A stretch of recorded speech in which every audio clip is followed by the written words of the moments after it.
বিরিয়ানি এমন একটা জিনিস, এইটারে কোনোদিন না করতে নাই। আপনি অন্য কিছুরে না করতে পারবেন, কিন্তু বিরিয়ানিরে না করতে পারতেন না। কেউ যদি আপনারে হাদে অথবা নিজের যদি মনটা কয় খান, খাবারের জিনিস খাবেন না কেন? হুম, খান।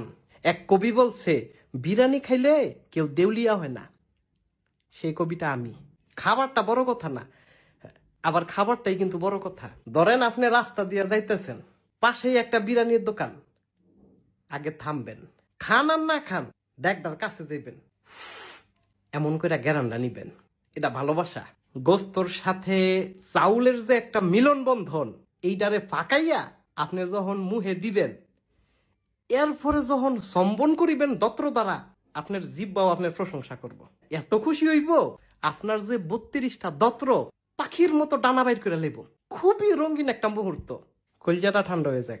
এটারে না করতে নাই। হইতে পারে আপনার ডায়াবেটিস বা হাই প্রেশার, এলাকা আপনি বিরিয়ানি খাইতেন না। বিরিয়ানি বুঝছেন, বিরিয়ানি খাইতেন না। হুম।